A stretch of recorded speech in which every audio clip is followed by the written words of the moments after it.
मुंबईतील वरळीच्या बीडीडी चाळ पुनर्विकास प्रकल्पांतर्गत पहिल्या टप्प्यामध्ये आज 556 रहिवाशांना चावी वाटप। मुख्यमंत्री आणि दोन्ही उपमुख्यमंत्र्यांच्या हस्ते यशवंत नाट्य मंदिरामध्ये लाभार्थ्यांना चावी वाटप।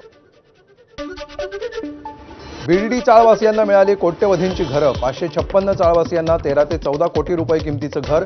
एका चाळवासियाला 500 स्क्वेअर फुटांचं घर। उपमुख्यमंत्री अजित पवारांची माहिती। मुंबईतील डबेवाल्यांना आता 25,50,000मध्ये मिळणार 500 चौरस फुटांचं घर। डबेवाला आंतरराष्ट्रीय अनुभव केंद्राच्या उद्घाटन कार्यक्रमामध्ये देवेंद्र फडणवीसांची घोषणा। स्वातंत्र्य दिनाला खाण्याचंच स्वातंत्र्य नाही। कल्याण डोंबिवली महापालिकेच्या मांस विक्रीच्या निर्णयावर राज ठाकरेंचे खडे बोल। कुणी काय खावं हे सरकारनं ठरवू नये असाही हल्लाबोल। कल्याणमधील हिंदू खाटेक समाजाच्या पदाधिकाऱ्यांनी घेतली अतिरिक्त आयुक्तांची भेट। बैठकीमध्ये चिकन मटण विक्री बंदीचा निर्णय मागे घेण्याची विनंती, तर केडीएमसी प्रशासन विक्री बंदीच्या निर्णयावर ठाम। लातूरमध्ये छावा संघटनेच्या वतीनं सुनील तटकरेंचा प्रतिकात्मक पुतळा दहन। सूरज चव्हाणांची सरचिटणीसपदी नियुक्ती केल्यामुळे आंदोलकांकडून निषेध।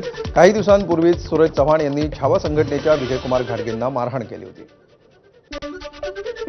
नाशिकमध्ये महाराष्ट्र आदिवासी रोजंदारी कर्मचारी आंदोलन। खासगीकरणाविरोधात आंदोलक आक्रमक। आंदोलनादरम्यान पोलीस आणि आंदोलकांची झटापट। तुळजापूर मंदिराबाबत सोमवारी सकाळी 11 वाजता मंत्रालयामध्ये मंत्री आशिष शेलारांनी बोलावली बैठक। मंदिराचे विश्वस्त आणि लोकप्रतिनिधींना बैठकीचं निमंत्रण। रत्नागिरीच्या गुहागरमध्ये भास्कर जाधव आणि ब्राह्मण समाजातील वाद कायम। ब्राह्मण बहुजनांच्या सभेमध्ये काय बोलतो यावर विश्वास ठेवू नका, तर तो 1000 ब्राह्मणांच्या समोर काय बोलतो यावर विश्वास ठेवा। भास्कर जाधवांचं स्टेटस। राज्याचे परिवहन मंत्री प्रताप सरनाईकांनी घेतली मनोज जरांगे पाटलांची भेट। मराठा आरक्षणाच्या पार्श्वभूमीवर राज्यात सुरू असलेलं वातावरण आणि अचानक सरनाईकांनी जरांगेंची भेट घेतल्यामुळे राजकीय वर्तुळात चर्चा।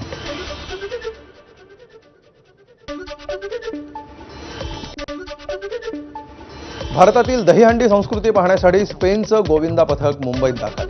प्रो गोविंदामुळे या खेळाला वेगळं स्वरूप मिळालं असून यंदाही गोविंदा पथकं रेकॉर्ड मोडतील। प्रो गोविंदाच्या कार्याध्यक्षांची प्रतिक्रिया। उच्च सुरक्षा नोंदणी क्रमांक पाटी बसवण्याकरता 30 नोव्हेंबरपर्यंत पुन्हा मुदतवाढ। यानंतर वायुवेग पथकाद्वारे कारवाई करण्यात येणार असल्याची परिवहन आयुक्तालयाची माहिती। ठाण्यातील कोलशेत भागातील एका इमारतीच्या 22व्या मजल्यावर आग। अग्निशमन दलाकडून आग विझवण्याचा प्रयत्न सुरू। कोणतीही जीवितहानी